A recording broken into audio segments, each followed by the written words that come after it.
Alright guys, I'm starting a new job today. This is the house that I did the other videos, lot 22.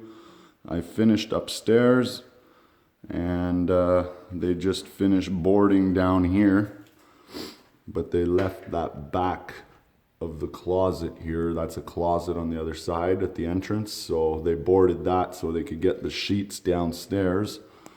So I got to finish all that. As you could tell, I finished all of upstairs. Oh yeah, look at that big hole. Lovely. Yeah, so this is a pretty small one. It's only 3,000 board feet. And then there's your little dinky washroom here. Whoa, I just turned my headlamp on. Yeah, pretty simple job here. And then here we have the furnace room, which is nada. Look at all this water. Yeah. Upstairs, the ceiling, they didn't finish the soffit, so half of the ceiling upstairs has to be all redone. So thankfully this company pays me for their own fuck-ups. Thank God. I mean screw-ups. Sorry. Watch your language.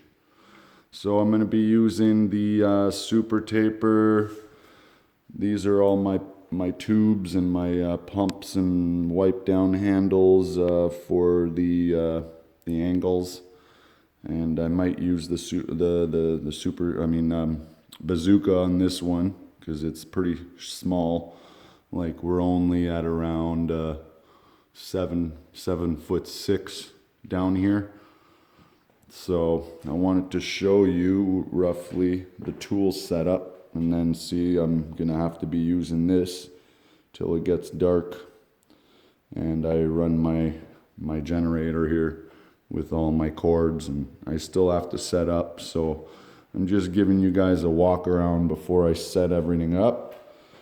And I wanted to show you my little tool bag that I bring wherever I bring my super taper. That's just charger, snips, my bungee cord for the mud box to wrap around the box for the super taper, a couple putty knives. And then this is my little repair bag. I bring this every time I bring the taper. I got the laser, I got the wheel for the super taper, flat applicator. I don't know, I used to use this when I first started out. It could be good to coat off angles and stuff, or apply no coat, whatever. And then the inside corner applicator. This is just my pocket screwdriver. It used to be a putty knife, but it broke because they're so cheap. So now I just put this in my back pocket, fix screws. Then, you know, standard flat screwdriver, you know, all Allen keys, knife, snips. You never know, you're gonna need this stuff. And one of my best and favorite tools is a file. This could come in real handy when you got nicks on your blades, or even a nick on your box blade. And then corner roller that I just screw on the handle. And I only use this for the bazooka. I don't use this with the super taper because I put the tape in by hand and I put it right in the corner. But with the bazooka, the tape tends to roll to one side or the other if you don't roll it out properly.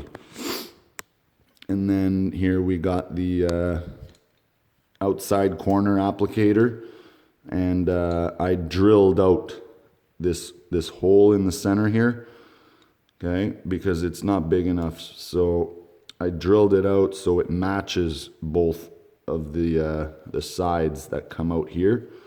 So it fills that corner real thick and heavy. I don't know.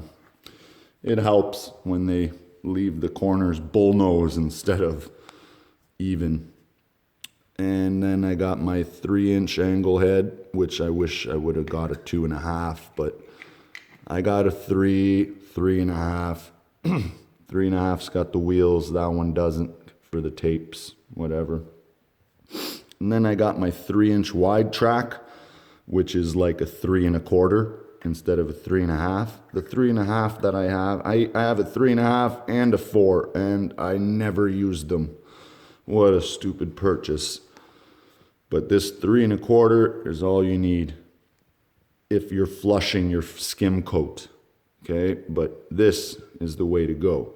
But if you're on a budget, I wipe my tapes with the 2.5 or the 3 with the super taper.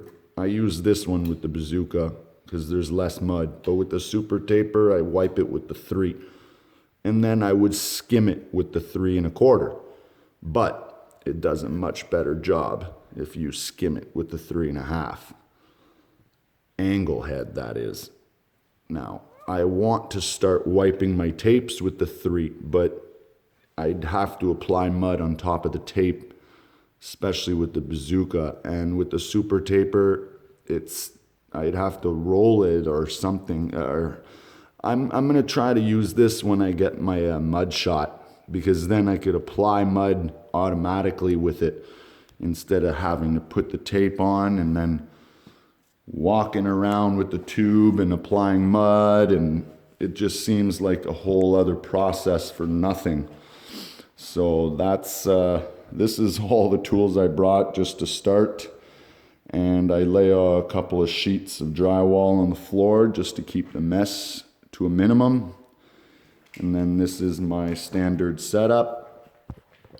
I always have just a pan with a 10, an 8. I like these cheapies because the handle's nice and short, easy, light. Like, look, it's this length of my hand. It's nice and comfortable, light. Okay, and then my go-to knife is a 5-inch. I use a 5-inch knife for everything. And I got my 12-inch curved trowel and my 13 by 5 big boy, the floater, the straight handle. The straight blade. This one's a curved blade, and you could tell it's a little bit skinnier. That one's 5, that one's 4.5 or 4.75. I forget. But the wider it is, the better, because then you don't hit your knuckles in the corners. Like if you're doing a butt joint in the corner here, your knuckles are not going to hit the ceiling, right? So this is another bedroom with water all over. Lovely. And we got bulkheads everywhere. Lovely. But it's a basement, to be expected. Another little bulkhead. Another bulkhead. You could tell they lowered these doors because the bulkhead was right in the door frame. So, oops. They were stupid. And then more. See, because they got 6-inch ductwork in a 3.5-inch wall, so that's what you get. Bulkheads everywhere, which is stupid. I don't get why they didn't just build a 2x6 wall. Oh yeah, another big hole. And then another bulkhead. And this is the part I wanted to show you. This, please, guys, if you're boarders, don't do this. You're gonna piss off the taper. Look at that. What would you have done differently? And if you said, make it all even, thank God. Like, this one here should have been brought down even to this, all right? And this should have been even with that face, all right? So essentially, you don't have 1, 2, 3, 4 three-ways to pick out. You would only have 1 3-way to pick out. All right, so that's a little screwed up, but I guess they figured, oh, it's in a closet, who cares, right? But anyways, so I'll give you another little video when I'm all set up and I'm starting to slap tapes, depending if I decide to run the bazooka or not. We'll see how I feel, because I'm pretty sure from the ground here, I could almost reach the ceiling flat-handed. So I might try the super taper first. I didn't bring my stilts today, but if I need to, I will. Or I'll just use the super taper. I mean, bazooka. Why am I saying that? Anyways, all right. We'll see you soon. Have a good day.